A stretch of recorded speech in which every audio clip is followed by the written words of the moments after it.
noches de lunes se instala el precónclave de cardenales en el Vaticano en busca de la fecha de la reunión en la que se elegirá el sucesor de Benedicto XVI. Hola Diana. Hola Víctor, amigos, muy buenas noches. Y en temas nacionales, hoy fue una jornada de hechos de delincuencia y alarma en varias ciudades. Aquí empezamos las noticias en 24 horas. Y empezamos en Quito. Un incendio en el antiguo aeropuerto alarmó a los habitantes del sector. La explosión de una bombona de aire en uno de los hangares provocó el incidente, según el cuerpo de bomberos. Una persona resultó herida. Son imágenes del incendio registrado este viernes en el antiguo aeropuerto de Quito. Eran las 13:40 y el temor se apoderó de los habitantes de las zonas aledañas a la terminal aérea, que fue cerrada definitivamente el 19 de febrero. Sí, hubo un estruendo bastante grande, está todo fríamente calculado y controlado. Yo pensaba que era algún avión o algún carro que cayó. El incendio, según los bomberos, fue ocasionado por la explosión de una bombona de aire comprimido en la zona del hangar perteneciente a la compañía Petrali en la avenida de la Prensa. En el momento de desarmar toda la bodega, se empezaron a trabajar con suelda, se quemó una pared de madera que estaba alrededor y esto produjo un incendio. El incidente fue controlado por 3 motobombas y 8 camionetas del cuerpo de bomberos. Han salido a comer algunos empleados y al parecer quedó activado un sistema de soldadura. La mayor preocupación de los grupos de emergencia era la presencia de un hangar aledaño en el que se almacenaban explosivos.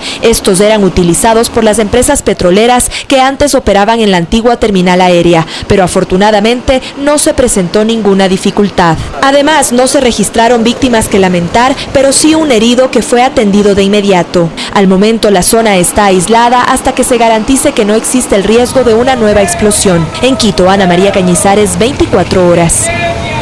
En Santo Domingo de los Áchilas, un delincuente asaltó a una persona en el interior de una clínica privada. El ampón, durante el hecho, apuntó con un arma a una persona que tenía a un niño entre sus piernas.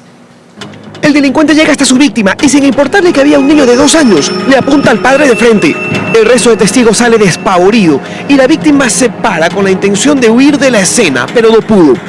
Otro más apareció y de repente eran 2 pistolas la que el señor tenía frente a sí. La acción fue brutal porque el apuntado no quería dejarse robar. A uno de ellos, en el forcejeo, se le escapó un disparo que rozó la pierna del agraviado. Por suerte, el incidente se dio en un hospital y el herido tuvo atención inmediata. Andaba muy enjollado, andaba con anillos de oro, esclavas, 4 cadenas, lo que llamó la atención del delincuente, ¿no? Aparentemente lo venían siguiendo, porque de una fueron a él. El niño, gracias a Dios, pudo huir de esa escena de violencia. Aunque seguramente en su mente no se borrará el momento en que un delincuente con un arma le apuntó. Luis Antonio Ruiz, 24 horas.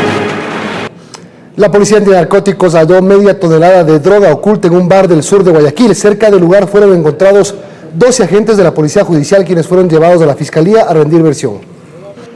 Habían sido meses de trabajo de inteligencia para lograr descubrir que bajo la fachada de este bar al sur de Guayaquil operaba una mafia de narcotraficantes.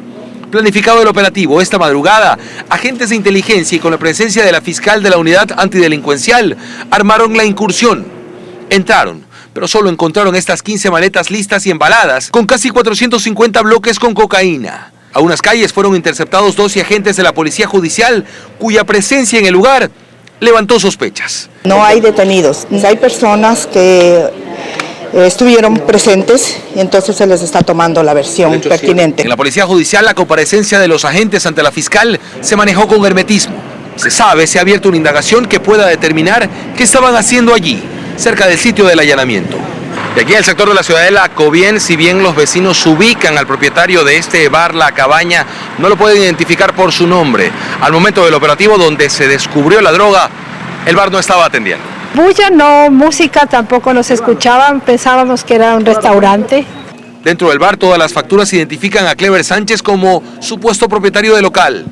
Y algo más, una mesa con varios vasos y botellas de licor servidas, evidencia reciente de que varias personas habían estado allí celebrando. No había absolutamente nadie en la vivienda. Extraño. Fueron allanados 2 domicilios y no hubo nadie en la vivienda. La media tonelada de droga fue trasladada hasta los patios de la policía judicial mientras 12 agentes deben ahora explicar por qué estaban 2 unidades policiales tras la misma pista. ¿O qué hacían ellos en el mismo sitio de una incursión planificada y donde, pese a la cantidad de droga encontrada, no se detuvo a nadie? Jorge Rodríguez, 24 horas. La policía revela más detalles respecto de las investigaciones sobre la muerte de la joven modelo Karina del Pozo. Algunas pistas conducen a uno de los detenidos que habría estado con su camioneta en el lugar donde se encontró el cadáver de la joven. Llegamos hasta la quebrada en donde la policía encontró el cadáver de Karina del Pozo y constatamos los daños en la vegetación. Es lo que queda de evidencia en este lugar. Las personas que se encuentran en la actualidad detenidas son personas que eran conocidas de las chicas y que en ese sentido se descarta que sea una banda. El más reciente reporte de la investigación policial determina que existe rastro de sangre en la camioneta de uno de los detenidos. Igualmente se han encontrado varios restos de cabellos que en este momento van a ser sometidos por el Departamento Técnico Científico para los análisis forenses respectivos. Y a estas evidencias se suma la investigación que realizaron los efectivos de la UNACE, con el reporte del rastreo satelital de la misma camioneta D-Max color negro. Dando efectivamente una posición en el lugar mismo donde se encontró el cadáver abandonado. Según el reporte, estuvo en 5 sectores de Quito entre las 20 horas 28 minutos del martes 19 de febrero y las 4 de la mañana del miércoles 20 de febrero. En la Avenida del Maestro, en la calle Granda Centeno, en la Hidalgo de Pinto, en el sector de Llano Chico y en la calle Yaguachi, donde reside uno de los ahora detenidos. El informe reveló que solo en el sector de Llano Chico la camioneta se detuvo desde las 2:34 de la madrugada hasta las 3:35, y eso fue lo que llamó la atención de los policías de la UNACE que realizan las investigaciones. La tarde del 27 de febrero los uniformados descendieron a la quebrada de Llano Chico, aproximadamente a las 18 horas. Es de allí que los agentes encontraron el cadáver de Karina. Lo que se ha confirmado hasta el momento es que uno de los 5 detenidos tiene una detención anterior. Son jóvenes de entre 19 y 21 años, pero permanecerán detenidos mientras se indaga más acerca de este crimen que, junto a otros que ya se han denunciado, conmocionan al país. En Quito, Fausto Yepes, 24 horas. La policía hace más recomendaciones para evitar ser víctimas de la delincuencia al momento de utilizar medios de transporte. Además, un experto informático advierte de cadenas falsas sobre desaparecidos que circulan en las redes sociales. Casi a diario recibimos decenas de mensajes de personas desaparecidas vía correo electrónico o redes sociales como Facebook y Twitter. Dichos mensajes pueden colaborar en la búsqueda de un desaparecido, pero no siempre es así. Esas cadenas pueden ser falsas o quienes las promueven las usan para conseguir datos de ciertas personas. Vienen disfrazados de cadenas y en realidad esconden un enlace. Tú lo que vas a hacer es descargarte un virus que se puede apoderar de tu computadora. Pero, ¿qué hacer si nos llega a nuestras cuentas electrónicas alertas sobre desapariciones? Tenga un mínimo nivel de contrastación, un medio de comunicación o en el caso de las redes, las propias fuentes institucionales tienen cuentas. Por otra parte, en cuanto a las alertas al utilizar un medio de transporte, la policía recomienda que para tomar un taxi no se lo haga solo y menos en la noche o madrugada. Que tengan sus placas reglamentarias, que no tengan películas polarizadas y que viaje un solo ocupante. Cuando vayamos a conducir un vehículo, la Policía Nacional hace algunas recomendaciones. Una de ellas, que miremos constantemente al retrovisor del auto y a los espejos delanteros laterales para ejercer un control de todo lo que ocurre a nuestro alrededor. Además, colocar siempre las cosas de valor o carteras en la parte posterior del vehículo. Mientras que si vamos a coger un bus dentro de la ciudad, debemos tener algunas consideraciones. Que no estén las paradas abandonadas o esté tipo de gente que genere inseguridad lo suficientemente iluminadas. En Quito, Ana María Cañizares, 24 horas. Las unidades de salud de las Fuerzas Armadas realizarán un examen psicológico para determinar si una persona natural o jurídica estaba facultada para tener y usar armas de fuego. En caso de no resultar idóneas en una primera evaluación, se podrá realizar una evaluación psicológica subsecuente luego de 6 meses. Este examen es fundamental para la entrega de la autorización correspondiente. Miles de personas salieron a las calles de la ciudad fronteriza de Ipiales para participar en la marcha llamada por la paz y la vida, rechazando el sicariato. Los hechos de sicariato registrados en Ipiales los últimos meses dejan como saldo más de 30 asesinatos, 27 viudas y 60 huérfanos, víctimas de una ola de violencia. Ellos no tienen compasión para disparar un arma y matar a una persona. Pues nosotros estamos rechazando las muertes que hicieron estos violentos. Y precisamente en rechazo a esa violencia, miles de colombianos salieron a las calles para participar de una marcha por la paz y por la vida, unidos contra la inseguridad. Para decir queremos paz, queremos vivir tranquilos, queremos vivir en convivencia pacífica. Queremos protestar por los malos, decirles a los malos que ya cesen la violencia. Por su parte, la policía ha reforzado el número de efectivos en la ciudad fronteriza para hacer frente a bandas bien organizadas que tendrían nexos con el narcotráfico y secuestros. Sí, hoy entregamos 200 hombres a la provincia de Obando, en especial a Ipiales. La voz de los colombianos se escuchó en la frontera, exigiendo mayor seguridad y lucha frontal contra la delincuencia. En Ipiales, Jairo Jacome Ortega, 24 horas. La policía presentó a los 8 sujetos detenidos el jueves cuando intentaban asaltar una concesionaria de vehículos del norte de Guayaquil. Los detenidos registran entre 6 y 11 detenciones por robo agravado. Fueron presentados en las instalaciones del cuartel Modelo en Guayaquil los 8 supuestos integrantes de la banda delictiva que el día de ayer intentó asaltar a una concesionaria de vehículos en el norte de Guayaquil. De los 8, 7 presentan antecedentes delictivos, sobre todo uno de ellos, que ya registraba 11 aprehensiones. En su poder se encontró 2 pistolas, un revólver, 2 motocicletas. Por su parte, los arrestados fueron trasladados hasta la penitenciaría del Litoral. Según las autoridades, esta era una organización delictiva con experiencia y tenía atemorizado al sector de la avenida Juan Tancamarengo, en donde operaban. Como ven, todos estos ciudadanos tienen un largo historial. Recordemos que este grupo fue capturado infraganti cuando intentaban asaltar esta concesionaria de vehículos. Los dueños del local comercial no quisieron dar declaraciones. Sin embargo, aún se mantienen las investigaciones por si acaso existan más integrantes de la banda. Julio César Saona, 24 horas. Las Fuerzas Armadas modificarán el mecanismo de calificación para que el ascenso de militares no tenga componentes subjetivos.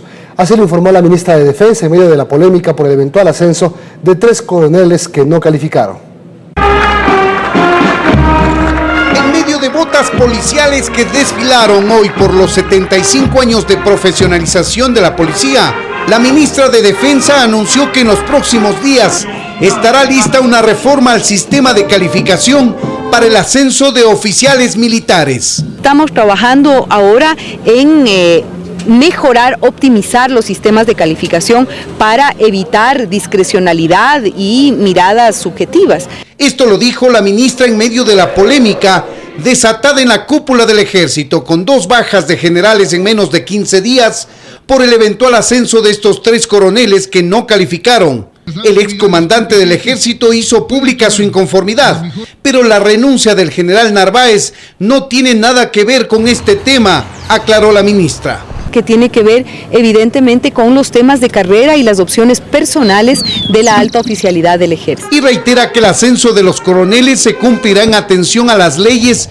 y reglamentos militares vigentes. Son temas internos que se los debe ventilar dentro de la institucionalidad de Fuerzas Armadas. Lo dice este excomandante de la Marina que enfrentó un problema similar, incluso de una supuesta insubordinación en su contra, tras el ascenso de un vicealmirante a finales de 2008. En ese entonces, Arellano necesitó del apoyo político del gobierno para superar la supuesta crisis. En Quito, Freddy Paredes, 24 horas.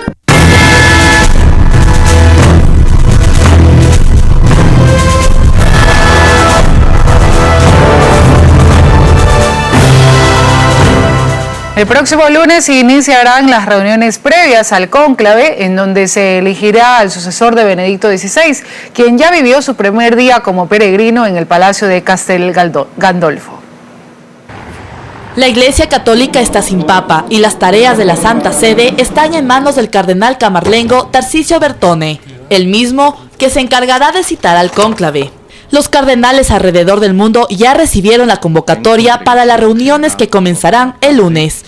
Pero en la semana que viene, solo cuando estén los 115 purpurados en el Vaticano, se decidirá la fecha del cónclave, cita que está marcada por el hermetismo y en la cual se elegirá al sucesor del Papa emérito. Varios cardenales han dicho que esperan una elección abierta, sin claros favoritos, pero rápida. Por otro lado, Benedicto XVI, ajeno a todo, a más de 20 kilómetros de Roma, ya disfruta de su descanso. Así lo aseguran los voceros del Vaticano. En su primer día como peregrino, Ratzinger ofreció una misa al amanecer, para luego pasear por los jardines del Palacio de Castel Gandolfo, lugar que será su residencia por los próximos 2 meses. Así, Benedicto XVI inicia la última etapa de su vida, en la cual, según él, se dedicará a la oración en el Vaticano, a pocos pasos del futuro pontífice, a quien prometió respeto y obediencia. El pontificado de Benedicto XVI terminó este 28 de febrero, con su renuncia y no con la muerte, y eso será parte del legado del Papa emérito.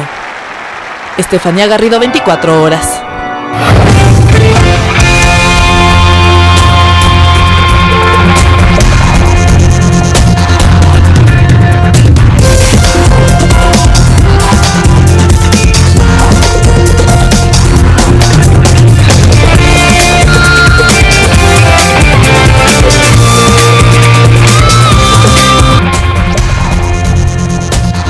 Este noticiero es retransmitido por Forever 92.5 en Guayaquil, Exa 92.5 en Quito, la radio de la cadena Democracia, y por Excelencia Radio 100.1 en Cuenca.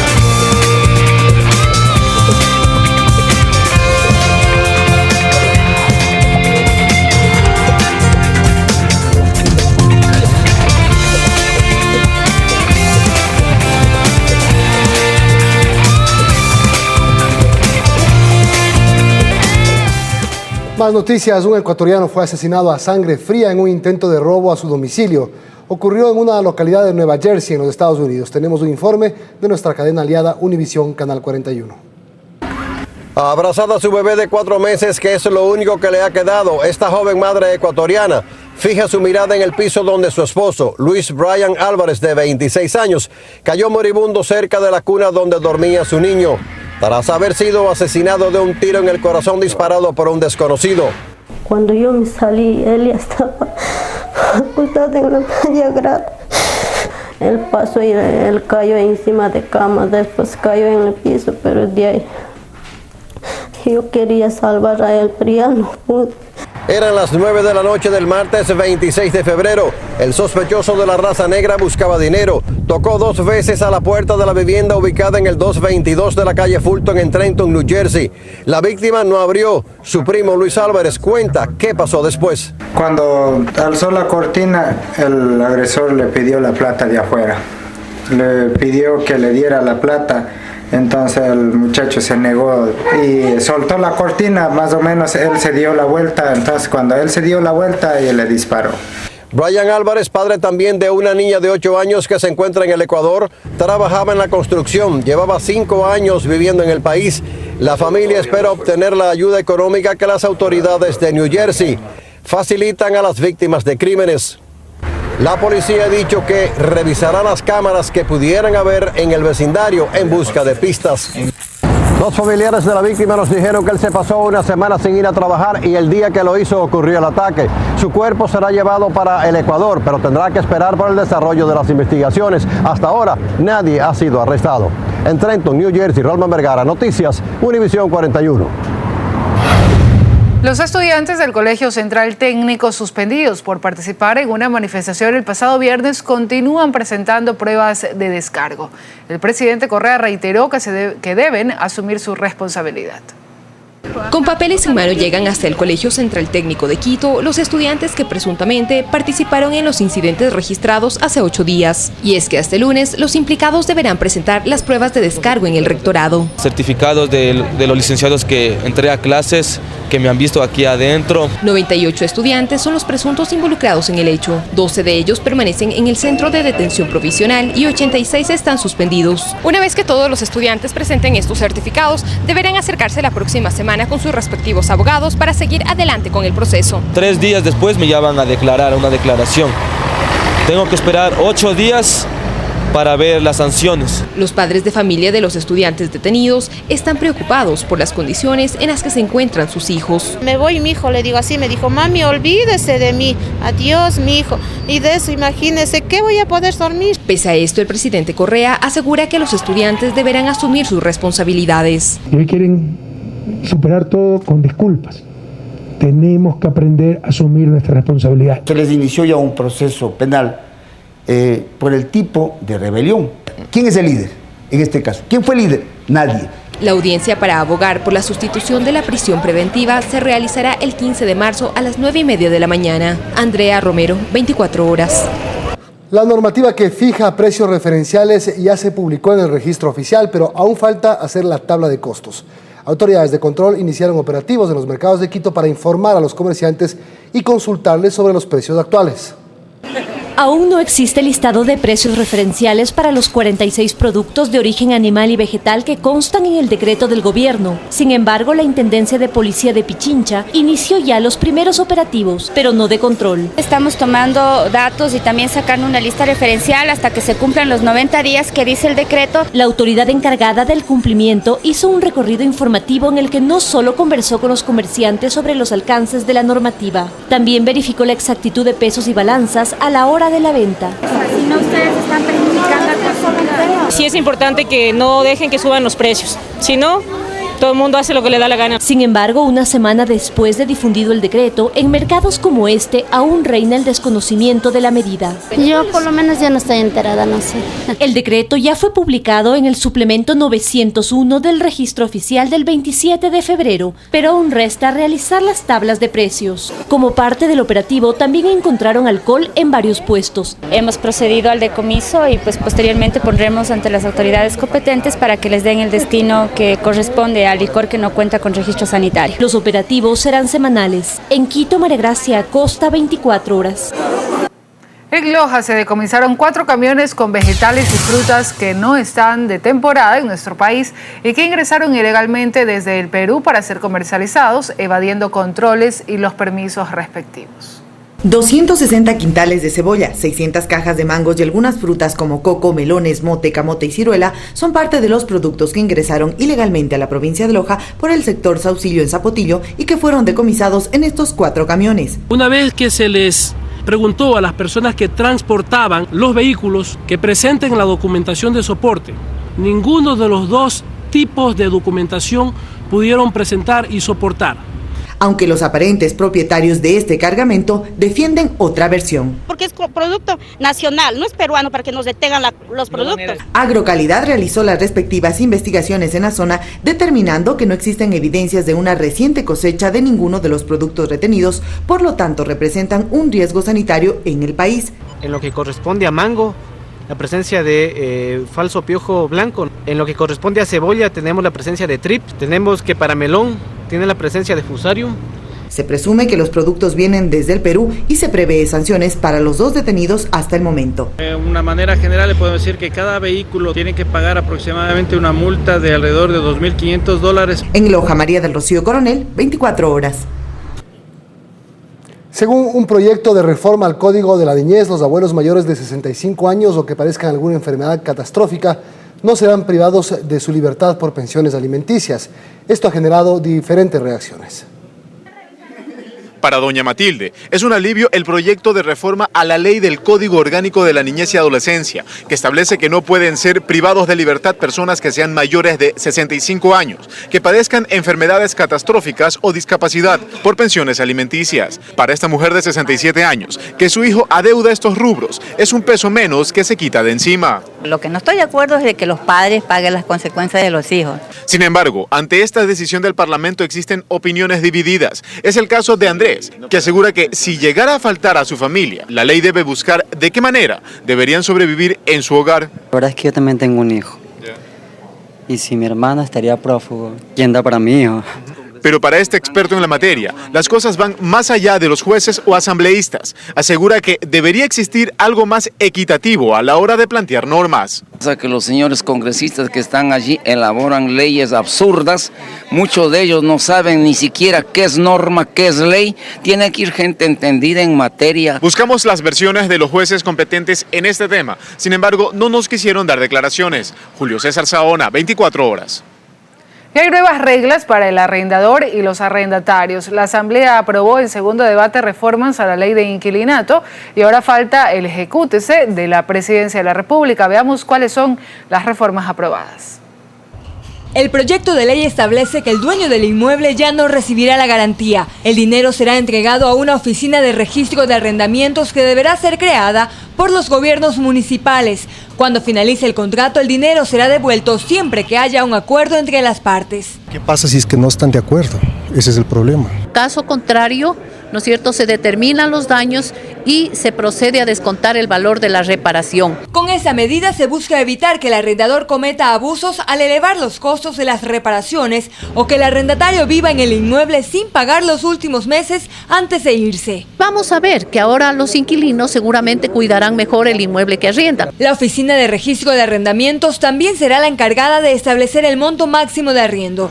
Los arriendos se calcularán sobre la base del 10% del avalúo catastral dividido para 12. Se va a sectorizar dependiendo de la ubicación, dependiendo del avalúo comercial y dependiendo obviamente del servicio que va a prestar el inmueble. También se establece que el valor de las alícuotas no deberá ser pagado por el inquilino. Eso dependerá del arrendador, no se incluye en el contrato de arriendo. El beneficio que está recibiendo no es el que renta, sino el beneficio que está recibiendo es la persona a quien está rentando el departamento.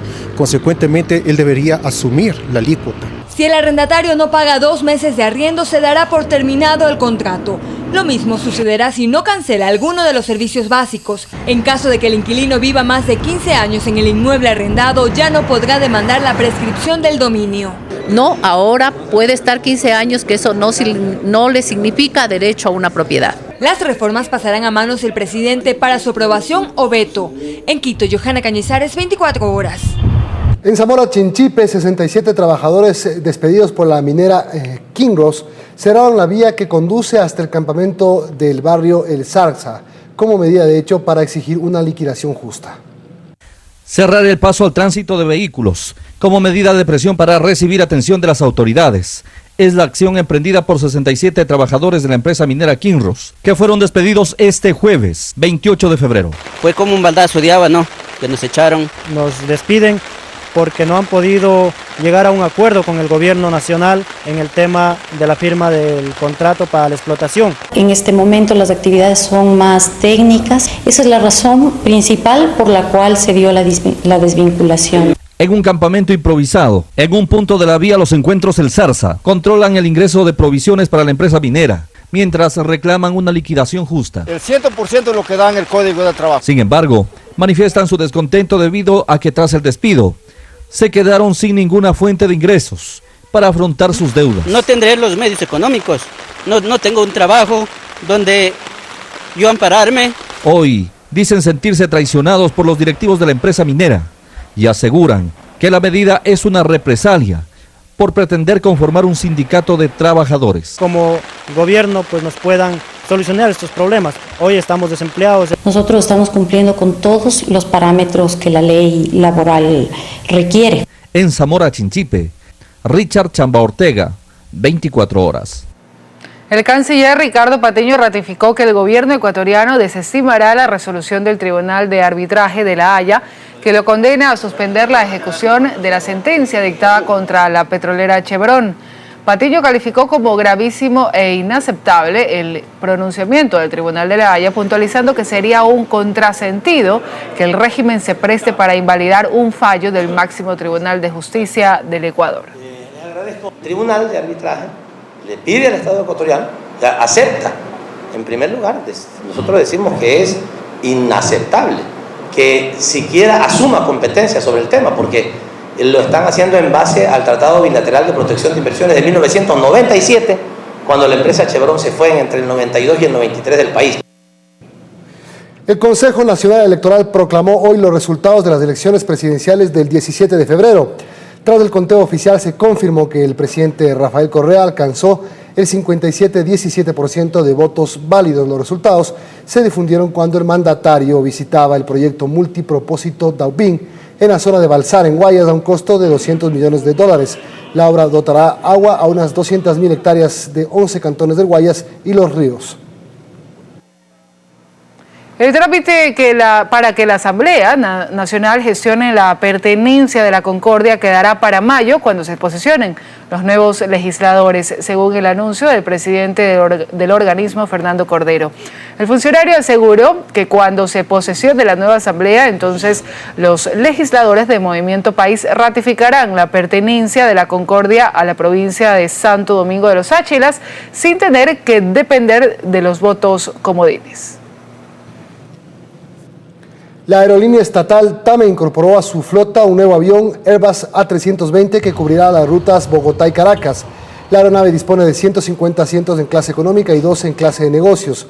El gerente de la compañía, Rafael Farías, explicó que en los próximos 3 meses completarán una flota de 17 aviones, con lo que terminará la primera fase de desarrollo de la compañía. Internacional, en Venezuela sigue la incertidumbre por el real estado de salud de Hugo Chávez, y esto aumentó después de que el diario español ABC asegurara que el presidente fue enviado a casa ante el avance de un nuevo tumor en el pulmón izquierdo. Los rumores sobre la salud de Hugo Chávez continúan y Venezuela sigue sin tener una verdad completa al respecto.